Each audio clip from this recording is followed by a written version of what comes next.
Hablamos de economía y finanzas como todos los lunes. ¿Y qué mejor que tener a dos tremendos economistas el día de hoy? Los licenciados Julio Ortega y José Manuel Luna Valiente. Bienvenidos, ¿cómo están? Bien, buenos días. Bien, muchas gracias. Bueno, Marcela, Michelle, don Andrés. Gracias, buenos días. Nosotros aquí, Michelle, el panel preocupado por los problemas internacionales en la economía y ver los impactos que pudiese tener esto cerca, en los países del Caribe, Latinoamérica. Julio Ortega, economista, diplomático, fue embajador también eso también nos ayuda a tener un entorno diplomático. Julio, Grecia, tenemos el problema de Grecia. Grecia comenzó engañando la zona del euro al principio cuando se hablaba de la moneda, falseó sus estados financieros, sus cifras y sus pasivos y pudo entrar al euro. Y después nos dimos cuenta que nos engañaron y todo esto, el mundo, y vino entonces después el boato, el consumo, vamos arriba, gastamos, las pensiones por el 100%, muchísimas cosas más. Llegó la resaca y ahora tenemos 2 semanas con los bancos cerrados en un corralito y negociando con la troika. El señor Tsipras se le antoja hacer un referéndum, lo gana. El referéndum era porque no quería una medida, lo gana, y las medidas que entonces vienen son las que él estaban en contra. Y ahora hay un problema. ¿Dónde estamos? Bien, muchas gracias, buenos días y gracias por la invitación. Yo creo que el relato que tú has hecho de Grecia es un poco, por lo menos yo te diría, esquemático.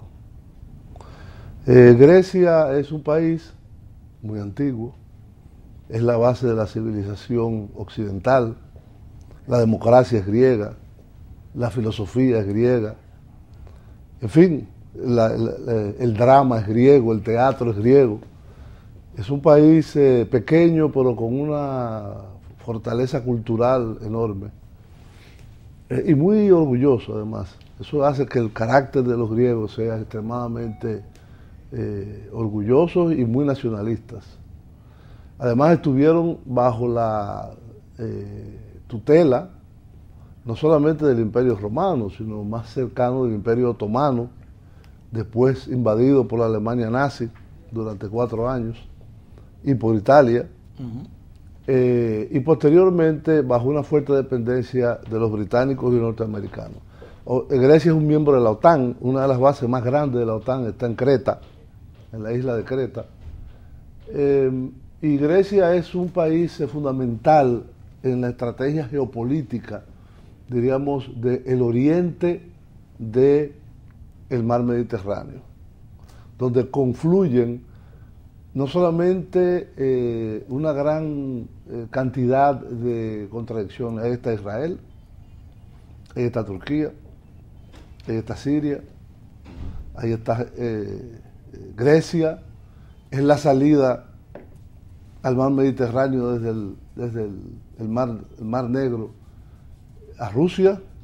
En fin, hay toda una serie de elementos que yo creo que fueron muy bien reflejadas por las declaraciones tanto del secretario del Tesoro como del presidente Obama, al presidente Hollande de Francia y a la canciller alemana Angela Merkel, donde les decían, señores, cuidado, tengan mucho cuidado. Ah, bueno, se me olvidó decir, ahí está Ucrania, además, con todo lo que eso significa.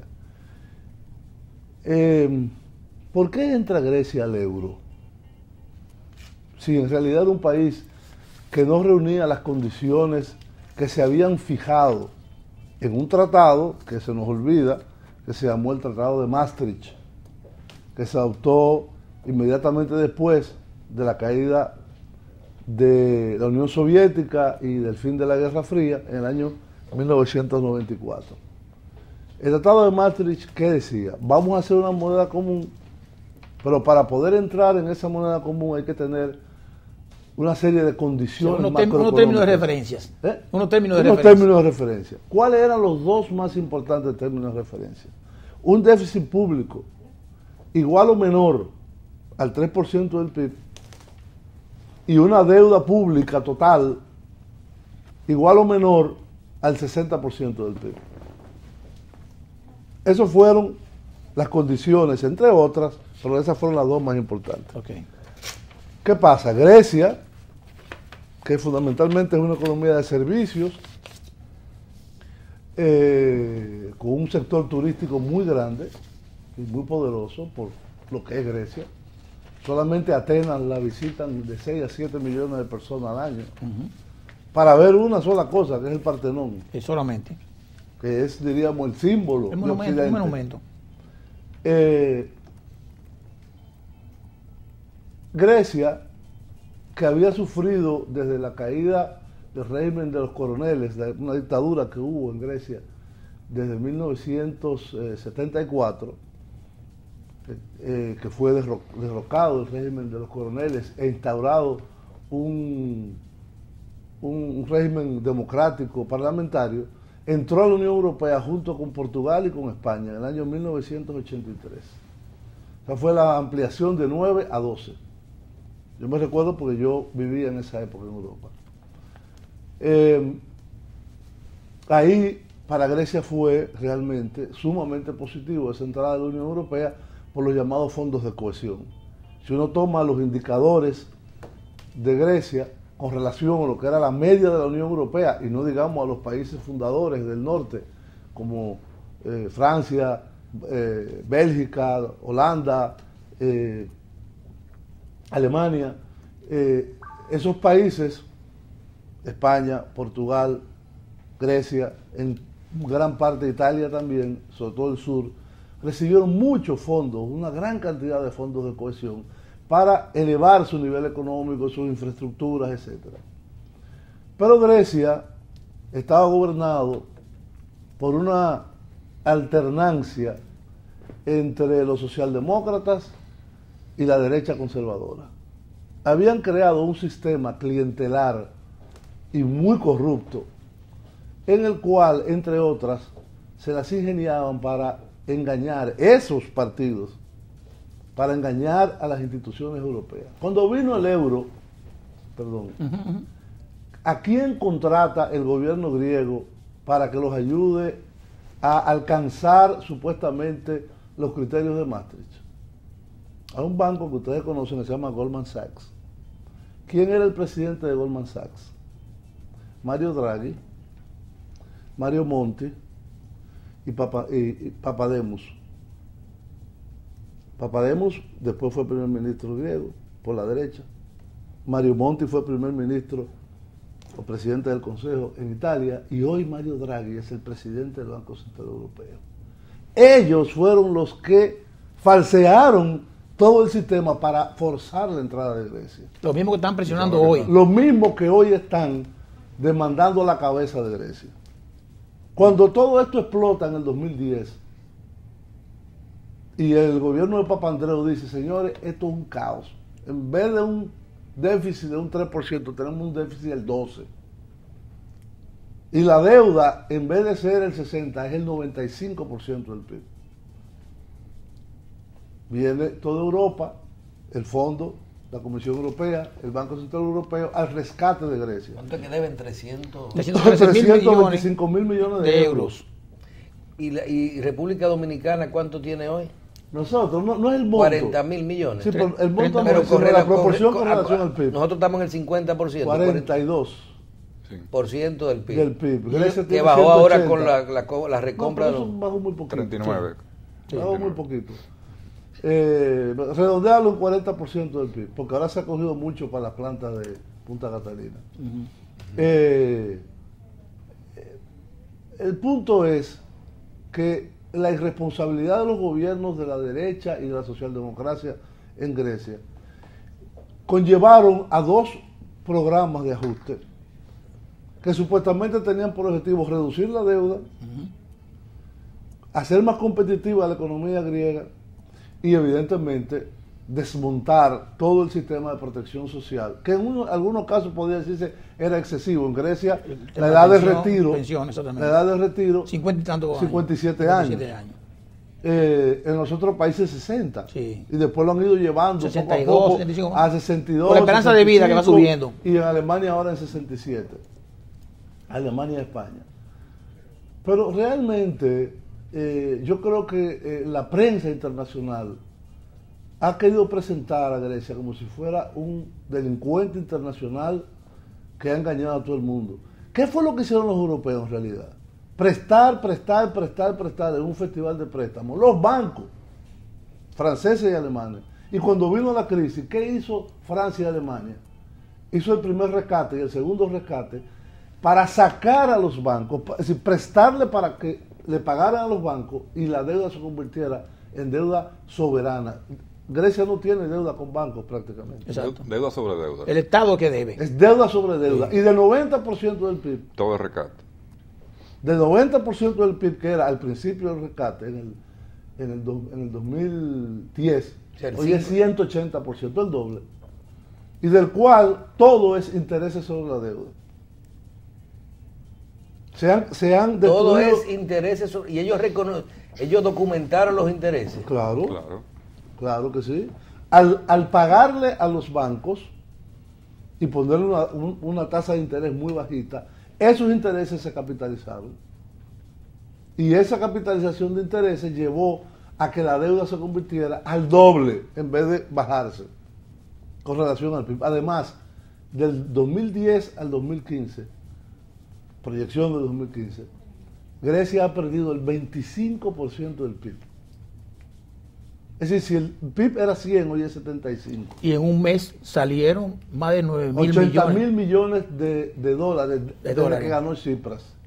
Exacto, de enero. De enero. Es decir, Tsipras entra en el escenario en enero de este año. Exacto, pero entra con un discurso diciendo entra con una posición anti-austeridad. Exacto, correcto. No a la austeridad. Exacto. Bueno, le dice a la gente lo que quiere oír. Lo que quiere oír para que gane. No, a la gente lo quiere oír. Cuando a ti te han bajado el salario a un 30%, cuando tú tienes 2 millones de desempleados, cuando las redes de protección social están colapsadas, cuando hay 300.000 personas sin electricidad porque no la pueden pagar. Esa era la situación que había en Grecia.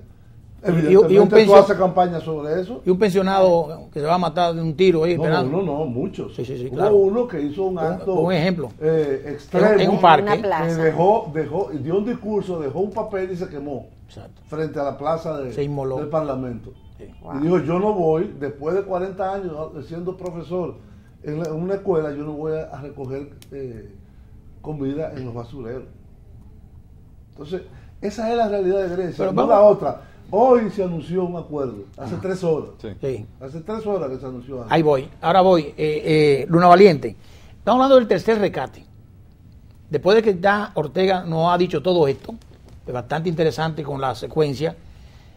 ¿Qué se espera? Sí, después de que se me sometió la propuesta, el señor Tsipras ha dicho, sí, yo acepto esto, pero esto no. No quiero el Fondo Monetario en el medio y unas que otras condiciones. ¿Qué puede pasar ahora? Y hoy, ustedes dicen, ahora acaba, porque ya son las 1 de la tarde aproximadamente en Grecia. ¿Qué va a pasar? ¿Y los bancos abrieron hoy? ¿Qué pasa? No, se extendió 2 semanas más. Mira, ahí Julio ha hecho una cronología perfecta de la situación griega desde sus orígenes hasta la realidad, pero tenemos que tomar en cuenta lo duro y lo fuerte de este rescate y el impacto, como tú decías, Andrés, de qué se espera. Particularmente yo pienso que no podemos esperar mucho de un país que ha perdido un 25% del PIB. Y vayámonos a la cifra que aportaba Julio al principio, de cuáles eran las condiciones de los términos de referencia para entrar al euro. O sea, un 3 igual o menor de déficit. Un 60% del PIB de la deuda. Exactamente. Que vaya de paso, escúchame. Hoy en día ninguno de los grandes países europeos lo cumple. Ni Francia, ni Alemania, ni Inglaterra, ninguno. A eso iba. Que todas esas condicionantes han sido no violadas, sino que no han sido cumplidas en ejecución económica y presupuestaria por todos los países del bloque europeo. Pero vayámonos a algunos elementos importantes de lo que quieren o han querido los rescatistas, entre comillas, del Banco Europeo con Grecia. Es imposible decirle a un país que bajo estas condiciones tú tienes que llegar hasta el 2018 buscando un superávit fiscal de un 3.5%. ¿Cómo lo va a llegar? Bueno, matando gente. O sea, Ese es el extremo, pero realmente se van a inmolar muchos más todavía en todas las plazas. O sea, y cojamos el ejemplo de los Estados Unidos. ¿Qué hizo los Estados Unidos cuando su crisis económica en el 2008? Todo lo contrario. Sencillamente, bueno, apostó y jugó a la maquinita del tesoro y le daba expansión, le aportaba, le insuflaba a la economía norteamericana entre 80 y 90 mil millones de dólares 85 mensuales para mantener la economía a flote. Por 3 años. Por 3 años. Recordemos que el presidente Obama, ¿cuántas veces pidió al Congreso destapar el techo de la deuda? Sí. Y se destapaba y subían. Exacto. Pero lógicamente con un objetivo fundamental. Tenemos que seguir avanzando. Exactamente, porque en ese avance tú vas corrigiendo, pero tú no puedes, por ejemplo, duplicar una deuda con intereses y capital de rescate, que conforma solamente, como bien plantea Julio, el único interés en que los bancos hay que salvarlos. Entonces hay que buscar la forma de que el capital financiero, que es el capital especulativo, se salve. Ahora, ¿dónde está, por ejemplo, el aporte del rescate a la recuperación económica de Grecia? ¿Dónde están los aportes a los sectores productivos de Grecia? Al sector naval, al sector turístico, a los sectores tradicionales. Produce poca cosa también. Sí, produce poca cosa, pero tiene una de las armadas más avanzadas del mundo. Tiene uno de los famosos navieros. Número 1 en el mundo. Los armadores. Los armadores, o sea, pero eso es un gran negocio. O sea, ya hoy compitiendo con los países asiáticos, perfecto. Pero un país que tú conviertes en solamente 4 años, tú duplicas la deuda sobre deuda. Oye, indudablemente que está en 2 vías, o desaparece o tú le haces un write-off. Y el Banco Europeo no ha querido hacer. ¿Y cómo se hace un write-off con un país como Atenas, como Grecia? Bueno, pero óyeme, ellos pagaron la mitad de intereses. Espérate, yo te voy a decir cómo, perdón. Buscando el capital. Yo te voy a decir cómo. En el año 1953, Alemania no había podido pagar la enorme deuda que arrastró de la destrucción de Europa por parte de su gobierno, el gobierno nazi, hasta 1945, y el nuevo gobierno de la República Federal Alemana, que se constituye en 1948, hereda todas esas deudas. Sí. Eso era evidente de que si querían permitirle que Alemania se recuperara y volviera de nuevo a poder crecer y hacer una máquina industrial de desarrollo para toda Europa y de estabilidad, había que eliminar la deuda. Y se eliminó. En el año 1953 se convocó una conferencia internacional en Londres en la cual a Alemania se le condonó el 90% de la deuda. Y arriba de esa condonación recibió el plan Marshall para reconstruir su industria. Alemania pasó de tener 200% del PIB de deuda a 20 en un año. En un año. Sí.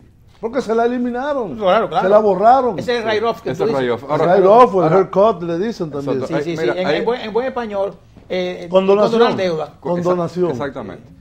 Pero mira, hay un elemento muy importante que es bueno que conozcan nuestros amigos televidentes. Tú basas una política de moneda en 2 políticas fiscales. Claro. En 2 políticas de cumplimiento fiscal. Una aberración económica. Eso cualquier niño de 12 años que estudie se dice, pero aquí no hay. Tú dices el aumento del IVA. No, déjame explicarte. Si tú pones que para entrar al euro tú tienes que tener igual o menor un 3% Okay. Y el 60%, esos son 2 temas de orden fiscal, no son monetarios. Y el euro es una figura monetaria que viene de un control, el Banco Europeo, que maneja una figura monetaria que es el euro, que es la moneda de trance en los países que conforman la zona euro. La zona euro. No, son 18. Entonces 19. Tú no puedes, 19 países. Entonces tú no puedes tener una moneda basada en un banco europeo con una política monetaria recostada de un ámbito fiscal cuando hay 19 países con 19 políticas fiscales. Bueno, esa es una dramática foto de un griego. De un jubilado. De un jubilado que quería cobrar su pensión y no podía. Y se tiró al piso a llorar. y se puso una camisa igual que la bandera griega, el mismo color, pero ese drama lo vive mucha gente de todas las edades en Grecia, pero también lo viven en otros países que están bajo las mismas circunstancias. Pero ¿cómo tú puedes, y quiero repetir, tener una política monetaria con 19 políticas fiscales diferentes? Eso es imposible. Ese fue el primer error. Ese es el gran error del euro. Y déjeme decirle, a pesar de que haya habido un acuerdo de rescate, no está lejos, y está planteado, el mismo Joseph Stiglitz lo dice. Y pongamos el ejemplo de Argentina, Julio. O Islandia. Argentina entró en default. Los default no son cosas extrañas en el mundo. No. O sea, son normales. Y por los mismos países inclusive que están conformando toda esta crisis. Argentina entró en default. Se fue a un corralito. ¿Y qué pasó en Argentina? Argentina se fue, se independizó, siguió hacia adelante y creció a tasa de un 9% por varios años del PIB. Y hoy en día eso es historia. Ustedes hablan de que hace 3 horas, allá ya debe pasar el mediodía, ¿verdad? O sea, sí, claro. Son 6 horas más. Son las 2:52. Las 2 de la tarde. Son las 8. ¿Qué se produjo? Bueno, a tener una hora más. ¿Qué pasó en Grecia hace 3 horas? No, en Grecia no, en Bruselas. ¿Qué pasó en Bruselas? En Bruselas, después de 17 horas de duras negociaciones, porque a pesar de que quedó muy claro de que en un 62% el pueblo griego rechazó la política que quería imponer la Comisión Europea, porque ya ante una situación de que era un tranque por 5 meses y de un ultimátum dado al gobierno griego, ¿qué fue lo que hizo el primer ministro? Esa no es una decisión que yo puedo tomar. Primero, porque yo vine con un mandato distinto aquí. Y segundo, porque yo quiero consultar al pueblo griego. Ya en el 2011, Papandreou, socialdemócrata, quiso hacerlo y prácticamente lo linchan. ¿Cómo usted va a consultar al pueblo de una cosa tan importante? Pero entonces, ¿para qué la democracia? Y sobre todo en Grecia. Eso fue lo que hizo Tsipras. Tsipras lo que hizo fue convocó un referéndum. ¿Está usted de acuerdo con lo que plantea la Comisión Europea en la última reunión del Eurogrupo? No de la Comisión Europea, el Eurogrupo. ¿Sí o no? 62% que no y 38% que sí. Pero también lo hizo por la diversidad de ese parlamento y de cuidarse políticamente de los más radicales que conforman ese parlamento. En parte, él se legitimó. Exacto, buscando una legitimación. Entonces se cayó No, hace 3 horas, ¿qué pasó? El referéndum fue el lunes pasado. No, terminó el domingo. El domingo. No sino el anterior.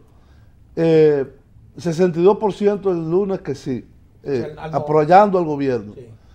Comienza otra nueva, cambia el ministro de Finanzas, ministro de Hacienda, para poner a otro que sea menos irritable para los europeos. Más flexible.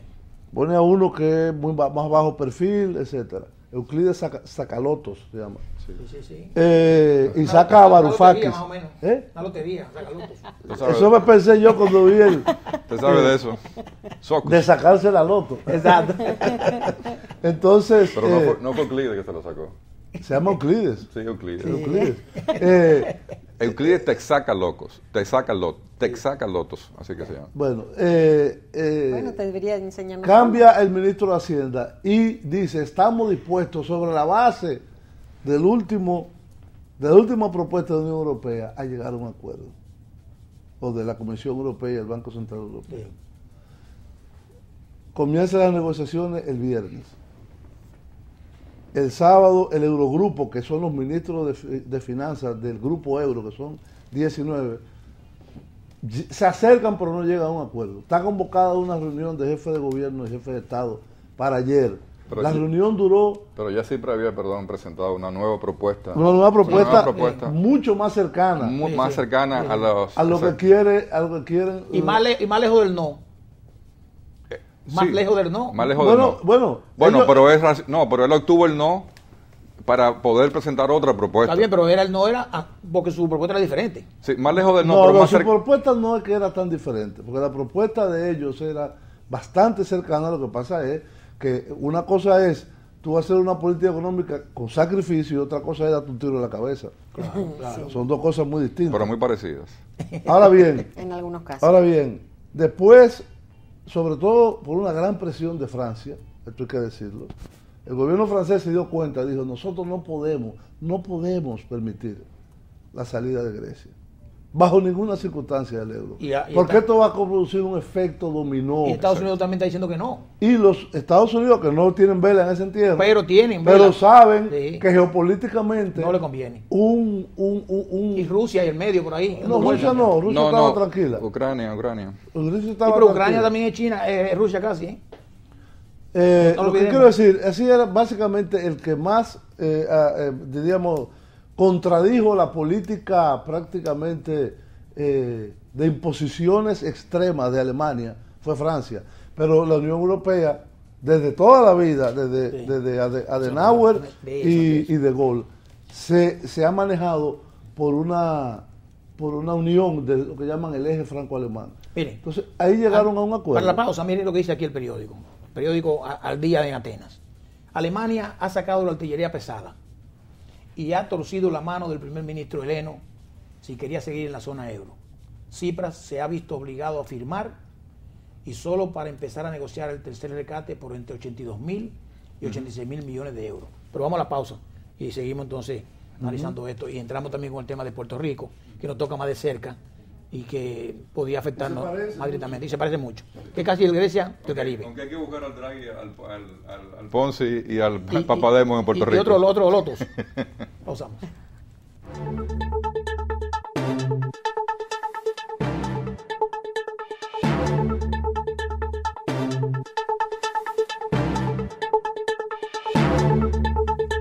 Es bueno que los televidentes sepan que nosotros en este programa le damos tanta importancia al caso griego y ahora que vamos a hablar del caso de Puerto Rico, para que la gente entienda cada día cuando vemos cómo un país se endeuda con relación a su Producto Interno Bruto, el déficit que pueden tener los gobiernos, cómo se resuelve desde hace años en nuestros presupuestos utilizando financiamiento.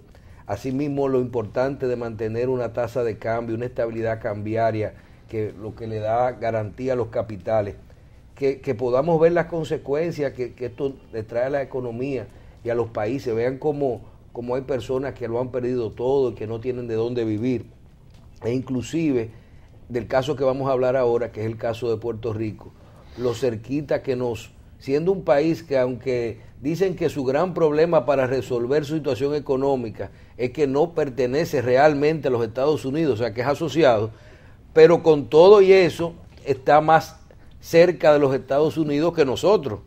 O sea que nosotros tendríamos en una situación de que los números se nos sigan poniendo mal en el futuro, tendríamos una situación peor porque nosotros no podemos ir a negociar a Nueva York tan rápido. ¿Más rápido?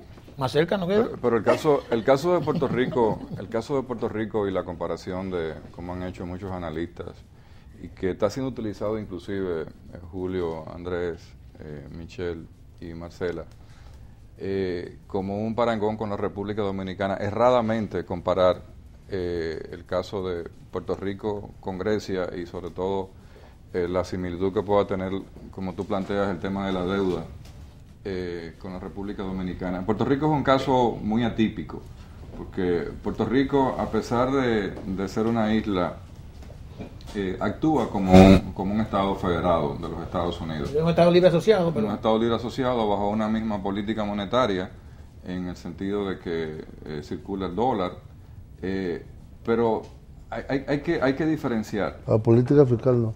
La política fiscal no. Hay que diferenciar cosas importantes.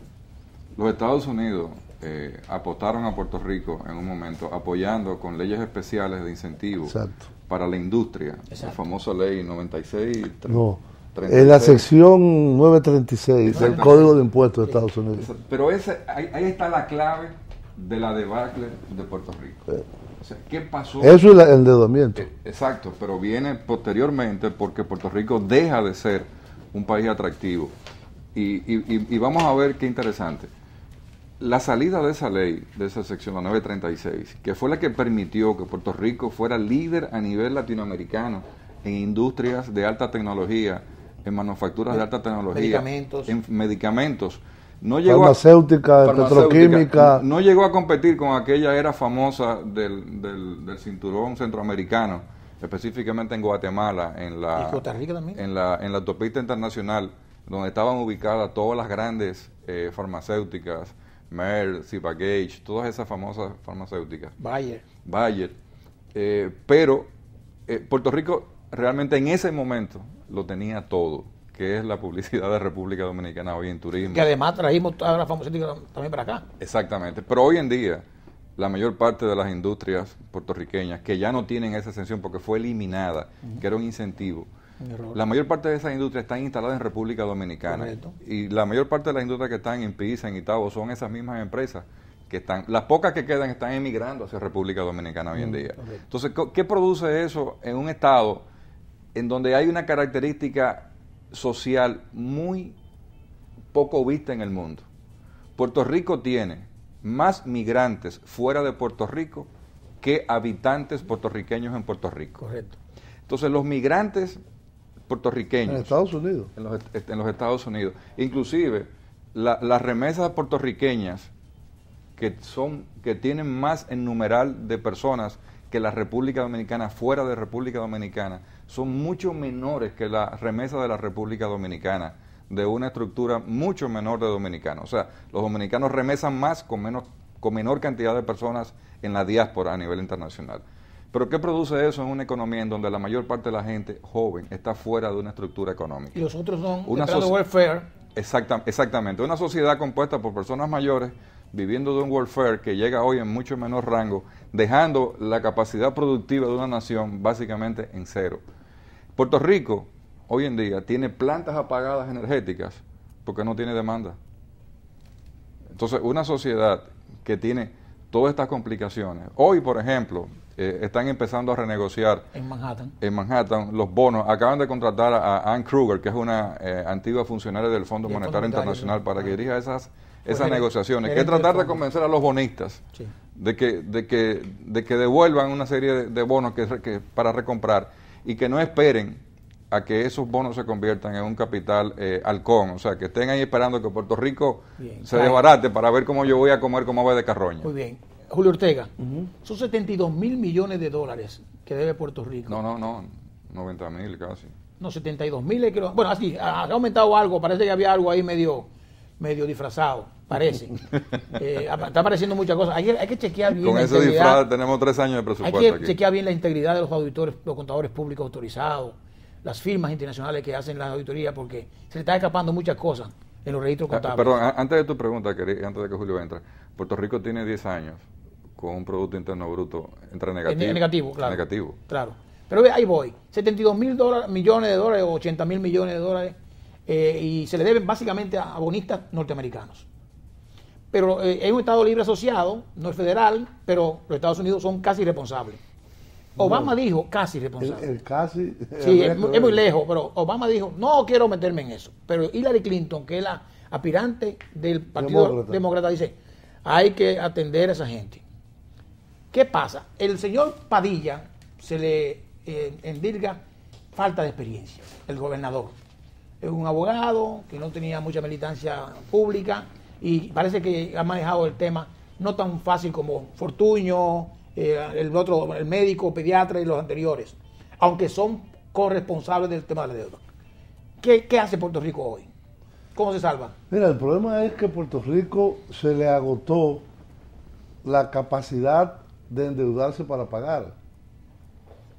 Fundamentalmente ese es el gran problema. O sea, no puedes renegociar. Cuando un país, como le ha pasado a muchos países en la época contemporánea, se endeuda para pagar, ya ahí ese es un síntoma de que la cosa va muy mal. Cuando tú te endeudas para hacer una planta eléctrica, para hacer una carretera, para financiar la educación o un puente, o el sistema sanitario, tú estás invirtiendo en algo reproductivo.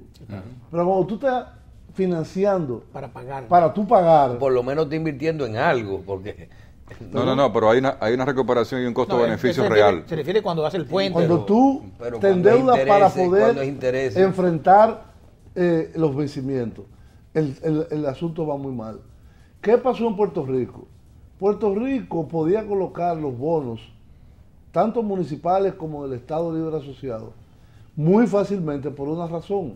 Mientras la sección 936 existió, esos bonos eran exentos de impuestos federales.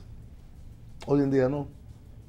Entonces, la capacidad de colocación de deuda para poder operar, diríamos, el Estado y la sociedad. Dejó de ser atractiva para los... Dejó de ser atractiva para los inversionistas, que básicamente son fondos de pensiones, fondos de maestros, fondos de renta fija, etcétera. No son bancos, a diferencia de lo que pasaba en Grecia.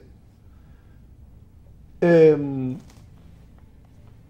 segundo lugar, Puerto Rico tiene un problema muy grave y es su estatus. Puerto Rico no puede ir al Fondo Monetario Internacional. No puede declarar bancarrota. No puede declarar bajo la ley de bancarrota. Bajo la ley de bancarrota de los Estados Unidos. De los Estados Unidos porque no es un Estado, Claro. Porque no es un Estado federal. adherido, exactamente. No es un Estado federal. No puede, claro. Entonces, Puerto Rico prácticamente tiene dos opciones. Perdóname. Una, o que el Tesoro de los Estados Unidos haga un plan específico para recuperar.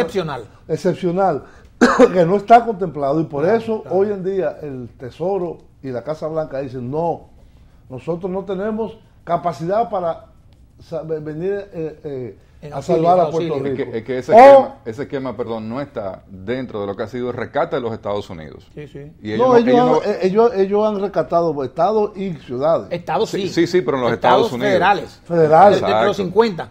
Sí, porque Puerto Rico quiere ser 51. Es que Puerto Rico no es ni un estado ni un país independiente.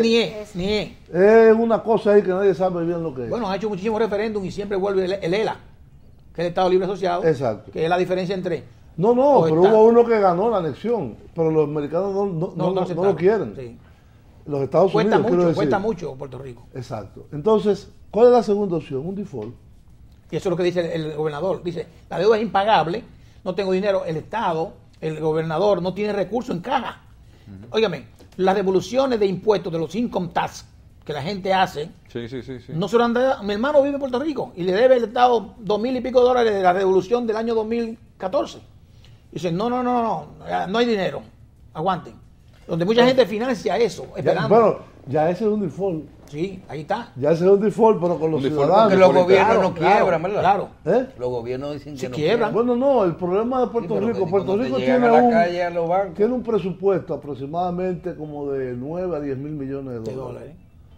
En ese presupuesto hay muchos gastos de educación, de salud, por ejemplo, la Universidad de Puerto Rico gasta 800 millones de dólares al año, que es una muy buena universidad. Sí. Bueno, ellos tendrán que plantearse eliminar muchos de esos gastos. Es decir, entrarle de nuevo al gasto social. Sí. Entonces, que la gente el pague. otro problema es que Puerto Rico tiene una deuda casi igual que su PIB y tiene años con reducciones o estancamiento del PIB que ha llevado que en los últimos 5 años, muy parecido a Grecia, el PIB ha bajado un 20%, en términos absolutos. ¿Cuánto ha bajado? Un 20%. Pero eso...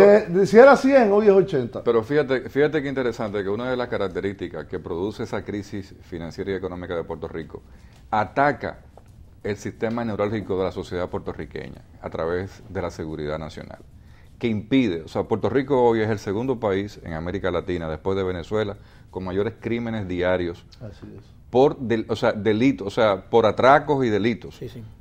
O sea, no una gente que se murió.